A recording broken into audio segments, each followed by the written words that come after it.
किसी ने बड़े कमाल की बात कही है कि अवसर और सूर्योदय में एक ही समानता है, देर करने वाले हमेशा इन्हें खो देते हैं।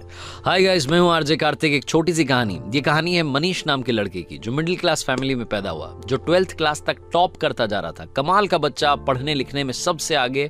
फैमिली को उस पर गर्व था। फैमिली को लगता था कि ये बच्चा जब बड़ा हो जाएगा तो कुछ कमाल करेगा, हम लोगों की लाइफ बदल देगा, हमारी फैमिली में हैप्पीनेस आ जाएगी, सब कुछ बदल देगा सिर्फ और सिर्फ ये लड़का। लेकिन वो लड़का जब 12th क्लास पास करके कॉलेज में गया तो उसकी लाइफ बदल गई। उसके आसपास ऐसे दोस्त आ गए जिन्होंने उसे बिगाड़ के रख दिया। देर रात तक पार्टी चलने लगी, घर वालों से झूठ बोल करके पैसा मंगाने लगा। घर वालों को समझ में आ रहा था, उन्होंने एक दिन इसको समझाने की कोशिश की, लेकिन मनीष ने घर वालों को डांट दिया कि आप मुझे ज्ञान मत दीजिए, मुझे सब कुछ मालूम है और आपके ज्ञान से बात नहीं बनेगी, आप शांत रहिए, मैं अपनी जिंदगी जी लूंगा। घर वालों ने कुछ नहीं बोला। 1 साल के बाद में जब रिजल्ट आया तो मनीष एक सब्जेक्ट में फेल हो गया, और जहां ये फेल होने वाली बात आई वहीं ये बात इसके ईगो को हर्ट कर गई कि जो लड़का 12th तक टॉप करता आ रहा था वो कॉलेज में जाते ही फेल कैसे हो सकता है। और ये जो फेल होने वाली बात थी इसके मन में, इसके दिमाग में इतना घर कर गई कि ये घर में बंद हो गया, एक कमरे में रहने लग गया, घर वालों से बात करना बंद कर दिया, दोस्तों के फोन उठाना बंद कर दिया, यहां तक कि बाहर आना जाना बंद कर दिया। मनीष धीरे धीरे डिप्रेशन का शिकार हो रहा था। ऐसा लग रहा था कि उसकी लाइफ में यहीं पर ही ब्रेक लग जाएगा, सब कुछ खत्म हो जाएगा। मनीष जिस स्कूल में पढ़ता था, जहां से 12th पास आउट की थी, वहां के प्रिंसिपल को जब ये बात मालूम चली तो उन्होंने मनीष को अपने से मिलने के लिए बुलाया, डिनर पर बुलाया। वो इनविटेशन ये रिजेक्ट नहीं कर सका, इसको मानना ही था कि न्योता आया था, प्रिंसिपल साहब के यहाँ जाना था। तो मनीष पहुंचा शाम में, और इसने देखा कि प्रिंसिपल साहब गार्डन में बैठे हुए थे, अंगीठी पर हाथ ताप रहे थे, सर्दी का माहौल था। ये भी जाकर के बैठ गया। उन्होंने पूछा कि क्या हालचाल है बेटा, क्या चल रहा है, तो कुछ नहीं बोला। 10-15 मिनट तक दोनों के बीच में बातचीत नहीं हुई।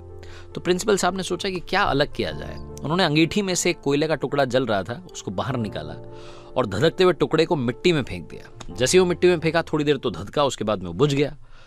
तब मनीष ने बोला कि सर ये आपने क्या किया, एक कोयले का टुकड़ा जो अंदर जल रहा था, धधक रहा था, हमें गर्मी दे रहा था, उसको बाहर मिट्टी में फेंक दिया, बर्बाद कर दिया। तो प्रिंसिपल ने कहा कि बर्बाद कहां कर दिया, कौन सी बड़ी बात हुई, वापस इसको ठीक कर देते हैं। उन्होंने उस कोयले के टुकड़े को उठाया मिट्टी में से और वापस ला करके अंगीठी में डाल दिया। फिर से वो टुकड़ा थोड़ी देर बाद जलने लगा, गर्मी देने लगा। तो प्रिंसिपल ने पूछा कि बेटा कुछ समझ में आया। मनीष ने कहा नहीं। तो प्रिंसिपल ने कहा कि बेटा मैं यही समझाने के लिए तुम्हें यहां बुला रहा था, ये जो कोयले का टुकड़ा है ये तुम हो। तुम जब अंगीठी से बाहर आए, गलत संगति में गए, मिट्टी में गए तो बुझ गए, लेकिन वापस आकर के जल सकते हो। शर्त यह है कि अब अंगीठी में वापस आना होगा, अपनी लाइफस्टाइल बदलनी होगी, अपने दोस्त बदलने होंगे। बस इतनी सी बात तुम्हें समझाने के लिए यहां बुलाना चाहता था। मनीष को सारी बात समझ में आ गई, उसकी लाइफ बदल गई। हम में से कई सारे लोग ऐसे हैं जो डिप्रेशन का शिकार हो रहे हैं सिर्फ और सिर्फ एक घटना की वजह से। हो सकता है जिंदगी किसी मोड़ पर आप फेल हो गए हों और आपको लग रहा हो कि सब कुछ बर्बाद हो गया है, इससे आगे कुछ नहीं हो सकता। एक कोट मैंने पढ़ा था, मुझे बड़ा पसंद है, लाइफ गोज ऑन, जिंदगी चलती रहती है, so just keep going. Life goes on, so just keep going. चलते रहिए, सब कुछ अच्छा होगा, ये विश्वास रखिए। आरजे कार्तिक एक बार फिर आपसे कहेगा कि अगर फेल होना बहुत बड़ी बात है तो ऐसा मत सोचिए। फेल होने के बाद बाउंस बैक करना सबसे कमाल और सबसे जरूरी बात है। ऐसे कई सारे एग्जाम्पल्स हमारे सामने हैं जो फेल हुए लेकिन उन्होंने वापसी की।